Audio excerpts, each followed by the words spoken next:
दुईजना नेपाली दलालहरू मिलेर दुबईमा एकजना नेपाली व्यक्तिलाई चाहिँ कसरी ठगेछन् र उसको अहिलेको इच्छा चाहिँ मेरो सास नगए पनि मेरो लास भयो नि नेपाल जाओस् है भन्ने सम्म बनाइसकेको रहेछन्। आज चाहिँ म कुरा गर्दैछु मोराङका मुस्तफा अन्सारीको।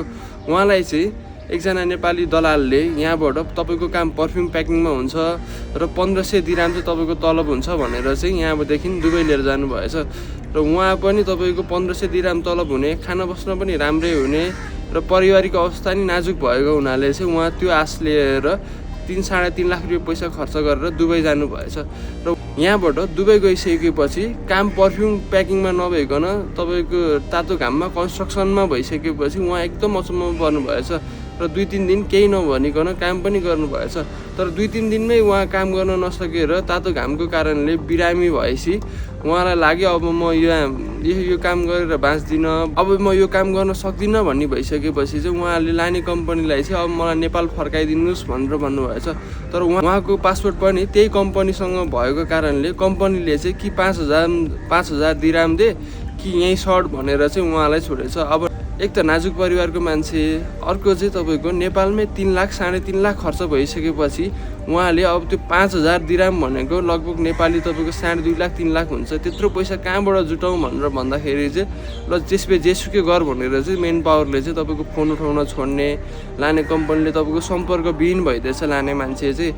अब उहाँ चाहिँ तपाईँको सडकमा भोको पेटमा भौतारिरहनु भएको रहेछ।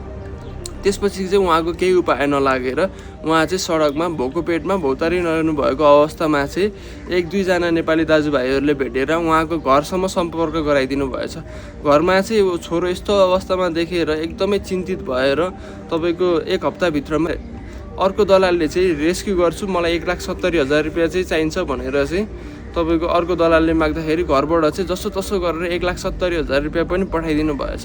तर त्यो दलाल पनि त्यो पैसा खाएर भागेछ।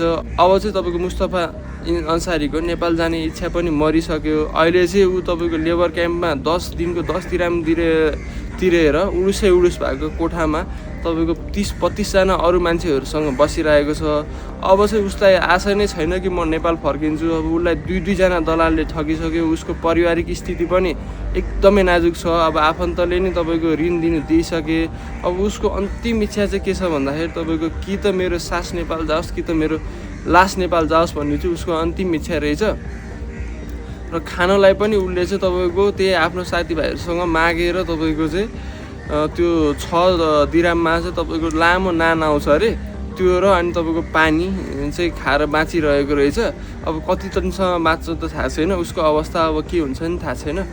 जे होस् अब यो नेपाली दलालहरूलाई चाहिँ तपाईँको उहाँहरूको नाम डिटेल पनि म तपाईँलाई चाहिन्छ भने उहाँको नाम डिटेल पनि यही भिडियोको उसमा दिउँला तपाईँलाई। तर उहाँहरूलाई कारबाही हुनु पऱ्यो कि त मुस्तफा अन्सारी चाहिँ नेपाल आउनु पऱ्यो है त। हस्, थ्याङ्क यू सो मच। अब यो कुरा चाहिँ सकेसम्म चाँडो सल्भ होस्, मुस्तफा अन्सारीको चाहिँ सास चाहिँ विदेशमा नजाओस् है त। हस्, धन्यवाद।